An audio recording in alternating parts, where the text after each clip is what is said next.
Doctor विवेक, मैं आपसे ये समझना चाहती हूँ, ये सिचुएशन सबके जहन में एक सवाल है, मेरे जहन में भी यही सवाल है और आप भी यही सोच रहे होंगे। 40 साल का हट्टा कट्टा एक नौजवान जो अपने करियर में इतना अच्छा कर रहा है, उसकी लाइफ में सब कुछ इतना अच्छा चल रहा है, एकदम से हार्ट अटैक एक कारण हो सकता है ऐसे में?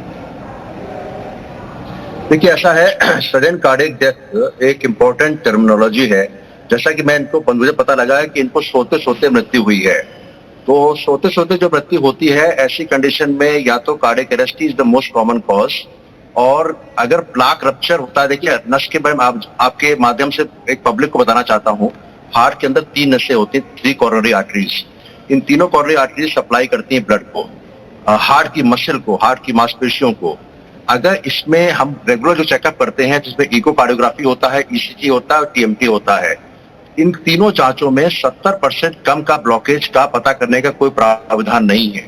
और किसी भी व्यक्ति को अगर 50%, 20%, 30%, 40% का नसों में ब्लॉकेज है, वो किसी भी कारण से कई बार प्लाक रप्चर कर जाता है और नस स्वतः automatically with in few seconds और फ्यू मिनट्स पूरी बंद हो जाती है और दिल का दौरा पड़ता है। अगर पेशेंट जग रहा है, उसको छाती में दर्द होगा, सांस फूलेगी, तकलीफ होगी, घबराहट होगी, पसीना होगा।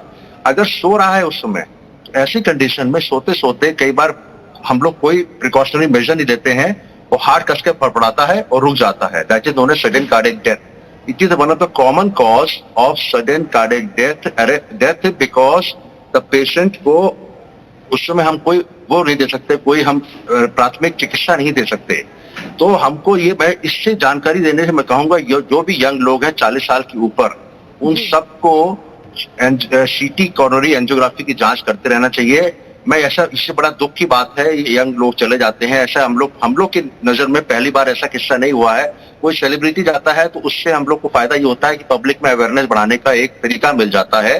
और इस पब्लिक की अवेयरनेस का ये मैं खुद अपने इस माध्यम से बताना चाहूंगा, इस ईसीजी, टीएमटी और echo is not enough at those people जो स्ट्रेस के माहौल, थोड़ा बहुत स्ट्रेस तो होता ही है, कोई भी सेलिब्रिटी होगा, कहने के लिए मुस्कुराते हैं, लेकिन अंदर स्ट्रेस होता है। जो स्ट्रेस के माध्यम से गुजर रहे हैं, उनको पूरा चेकअप कराना चाहिए और सीधी कोरोनरी एंजियोग्राफी की जांच भी कराते रहना चाहिए।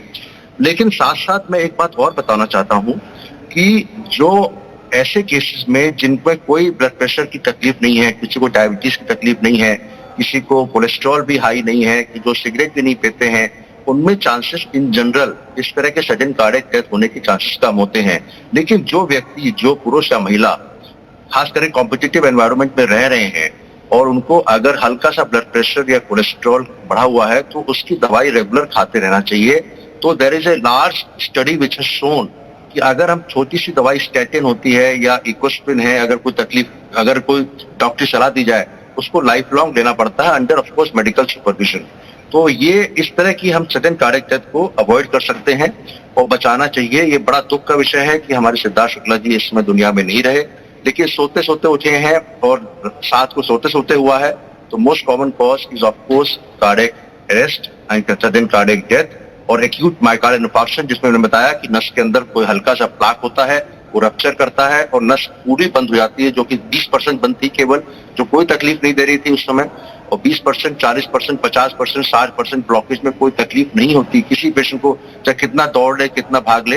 लेकिन अगर यही नस किसी वजह से क्लॉट बन जाता है, खून का थक्का बन जाता है उसी नस के अंदर, तो हार्ट की सप्लाई केवल 3 नसों पे है। अगर शुरुआती जगह पे कहीं ब्लॉकेज है और पूरा हार्ट रुकता है, अरेस्ट होता है, और you have no time to give a DC shock जिससे कि हार्ट वापस रिवाइव कर जाए। और ऐसे पेशेंट्स को या ऐसे व्यक्ति को आकस्मिक